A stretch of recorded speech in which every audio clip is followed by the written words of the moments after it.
welcome to Anime Audio Commentary. Today I'll be commenting over episode 23 of Kill la Kill. If you'd like to watch along, then start watching now.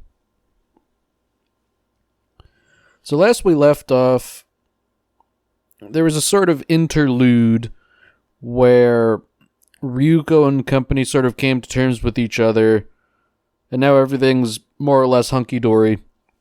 Satsuki and Ryuko are going off to confront Ragyo directly, while everyone else is going after the signal transmitter at Honnouji Academy.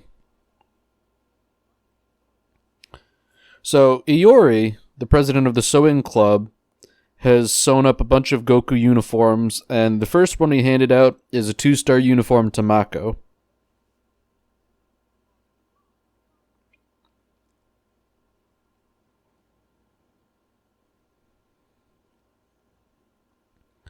So meanwhile, the Naked Soul, commanded by Mikisugi, has sort of run into a bit of a roadblock.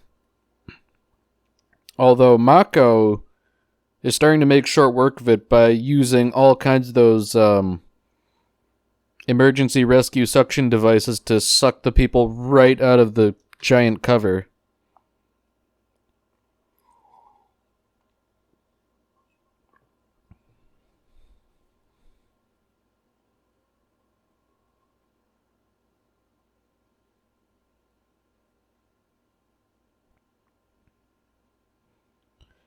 So meanwhile, cutting back to Nui,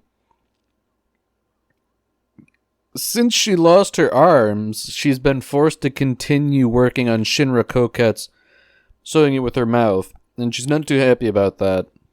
Understandably so.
So back to Ryuko and Satsuki. They're sort of learning what some of the people already knew but hadn't shared, I guess, about how and why Nui's arms weren't able to regenerate. So considering Satsuki has the short sword and knife made out of her sword when it broke, and given that Ryuko has the 2 halves of the rending scissors,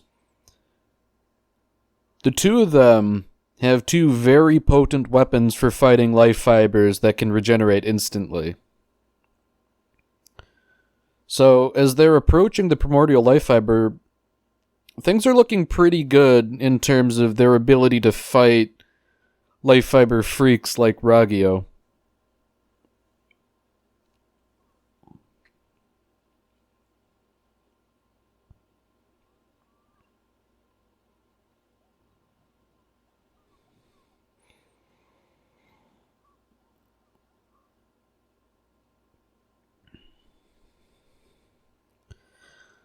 So, the tone of how Ryuko and Ragyo are interacting is I don't know, like, cordial isn't the word for it for sure, but it's, strangely,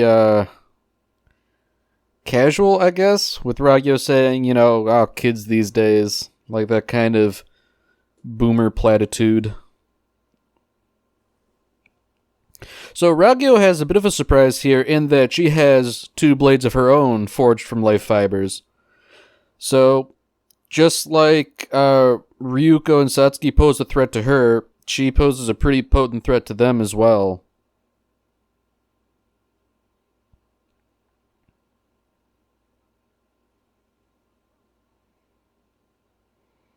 So she's also pretty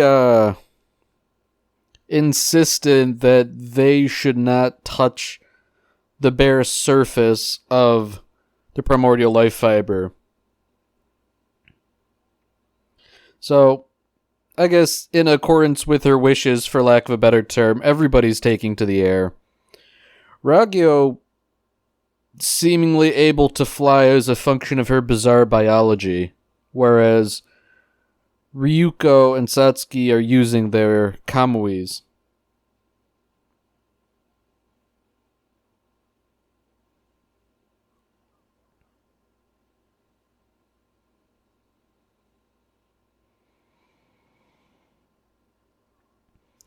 So it seems like the primordial life fiber has its own,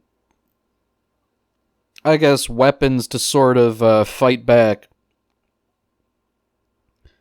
So in doing so, it really shows more similarities with those alien bioships from Gunbuster. Because, the primordial life fiber is both living, but it's also effectively a spaceship.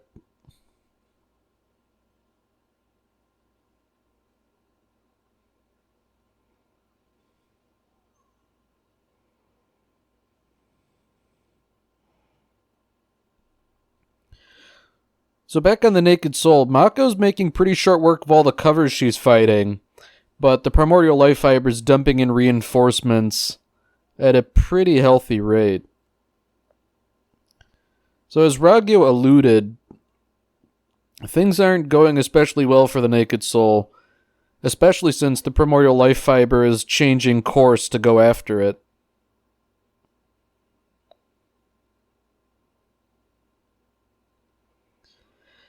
And interestingly enough, the implication seems to be that the primordial life fiber is acting of its own accord because it wants to eat more people. It's not like Ragyo was directing it to go after the nudist beach forces. I think that's a nice touch. It really lends something to the idea that the primordial life fiber is an alien life form, and it has its own goals and ambitions, and Ragyo's really just sort of like hitching a ride with it, for lack of a better term.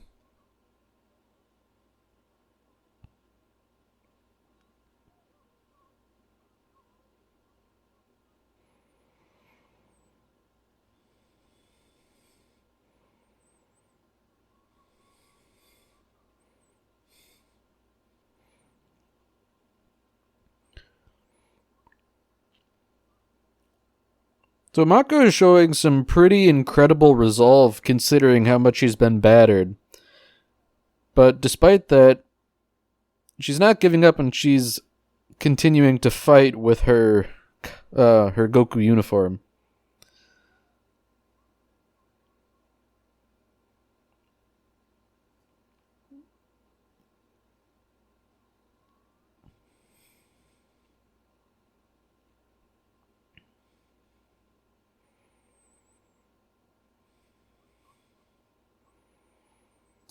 So fortunately for Mako, the cavalry has finally arrived in the form of the Elite Four with some brand new 3-star uniforms.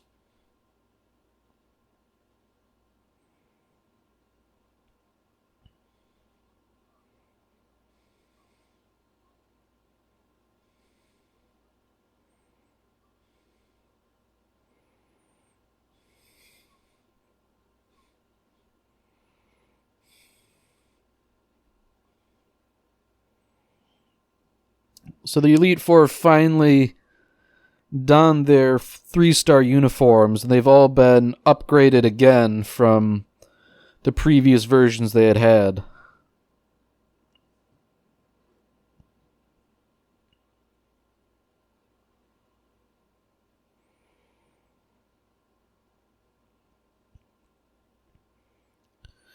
So I think Kill la Kill's sort of borrowing a little something from Gurren Lagann here with all the explosions everywhere. At least that's what it reminds me of.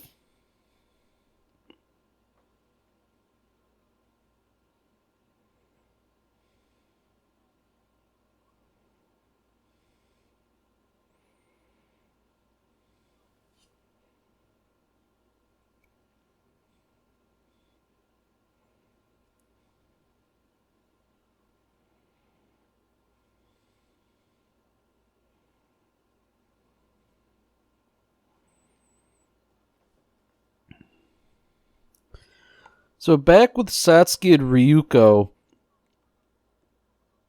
Ragyo is sort of giving them the rundown on how humans are livestock to life fibers the way animals are livestock to humans.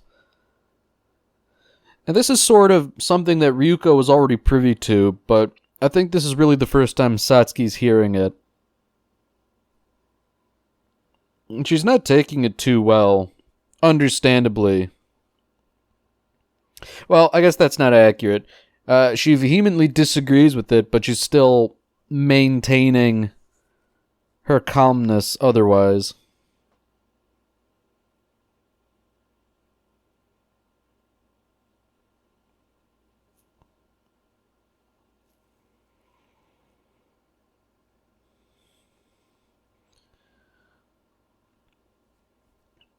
So Ryuko attempted to sort of get the drop on Ragyo, but in doing so, she's gotten herself bisected at the waist. And given what we know about the weapons Ragyo wields, this is in all likelihood a fatal injury. So this spells bad news for basically everything.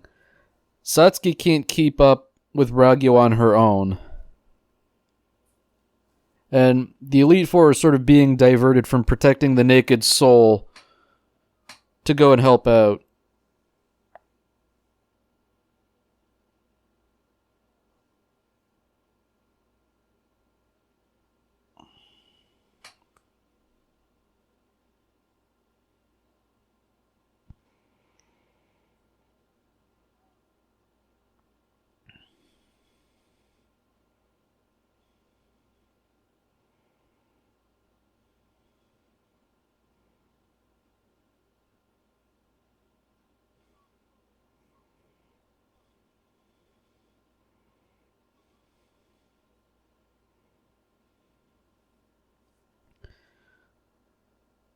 So even at the very end, Satsuki is not giving up.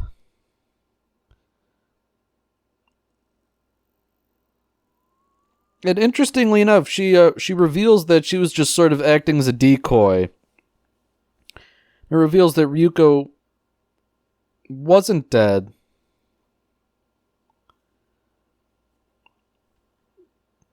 So there's some sort of tricky maneuvering here where I guess Ryuko apparently managed to barely avoid being cut in half in a way that would be fatal. And in doing so, she was able to get the drop on everyone and invade the primordial life fiber. So now Satsuki has to contend with Ragyo while Ryuko disables the primordial life fiber.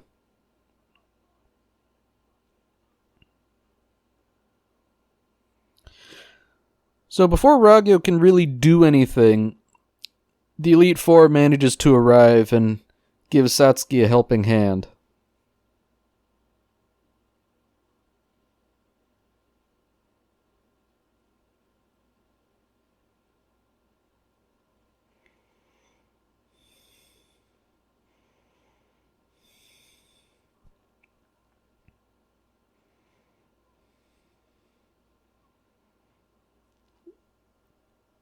So the Elite Four is not holding anything back.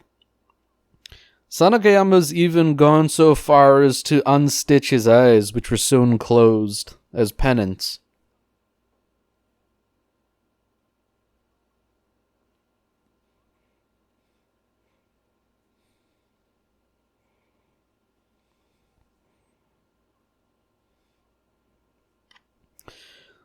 So, Mikisagi, realizing that they're sort of cut with their pants down, for want of a better term, they're going to make what is ostensibly a suicidal charge and ramming that primordial life fiber with the naked soul.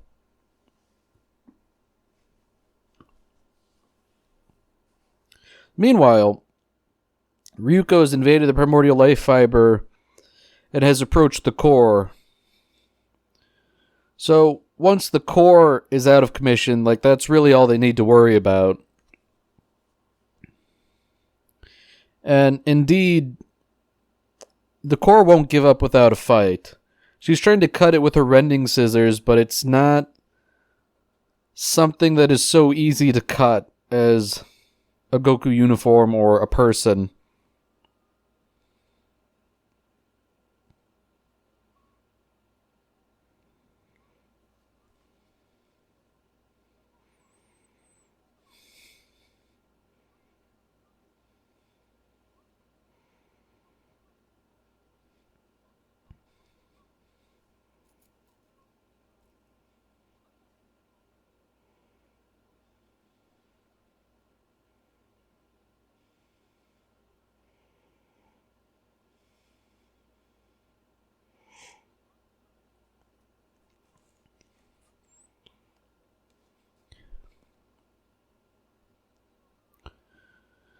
So the situation was somewhat grim aboard the Naked Soul. They didn't have the power to launch, but now Mako is spinning turbine number 2 all by herself.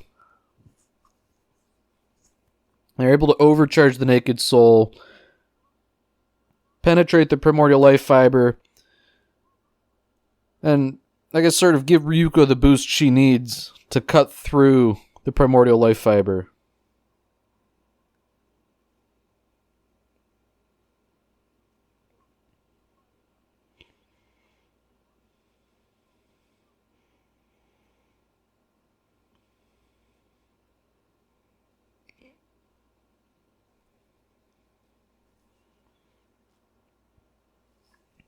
So not only do they cut through the core, they shoot straight through the primordial life fiber and pierce it along its axis.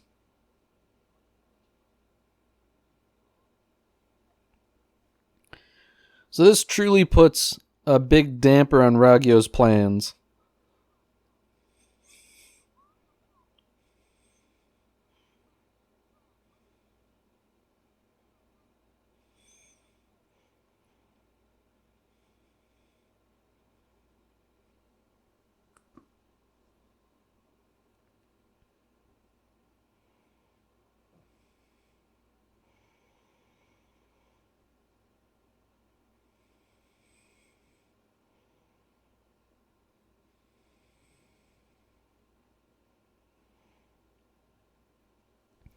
So the Naked Soul appears to be out of commission, having made that last overcharged suicidal run.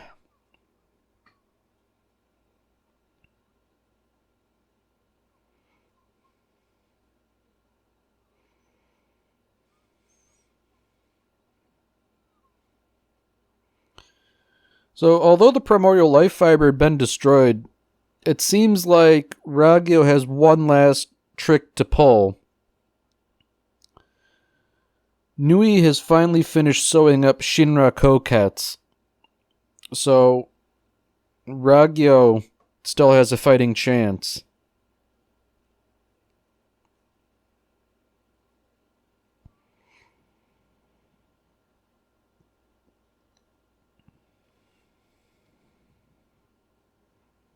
So as a reward, Ragyo sort of sews produces new arms for Nui. So I guess Nui can now be considered a threat again.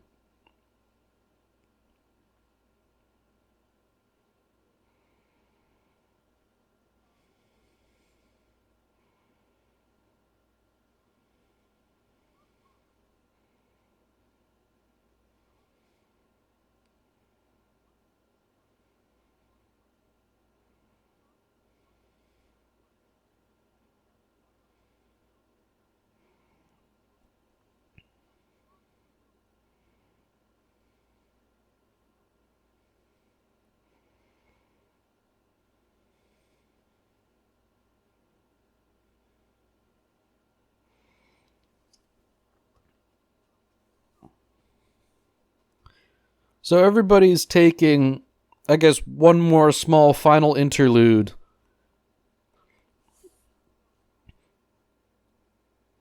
The primordial life fiber is destroyed, but they still need to take care of Ragyo just to, I guess, clean up the mess. And in order to do so, they need to fight their way through Honnouji Academy.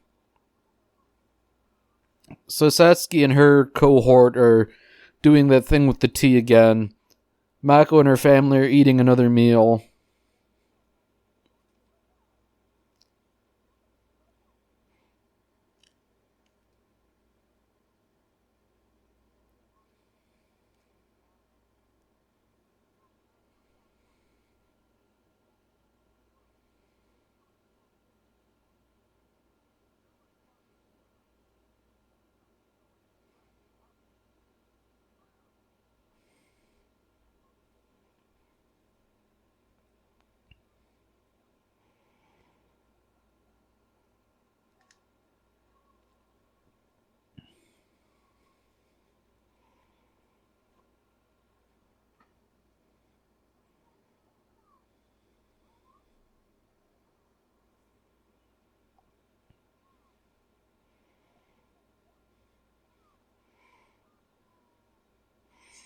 So the combined forces of Honnouji Academy and Nudist Beach are preparing for the final push. It's probably a fitting place to end the episode.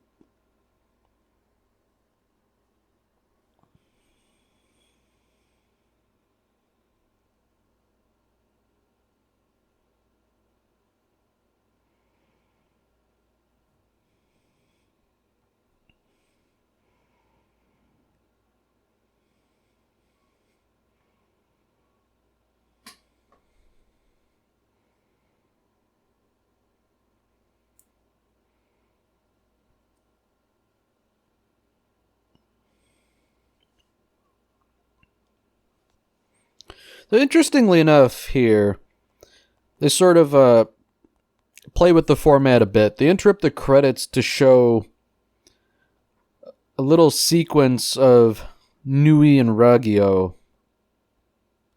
And I guess a confrontation between Ryuko and Satsuki. A verbal confrontation, that is. And Senketsu intimates that this edition of Senra Koketsu, the Kamui, makes Ragyo infinitely more dangerous. So, unlike Senketsu and Junketsu, Shinra Koketsu, I guess, uses what's called life fiber domination, rather than override or synchronize.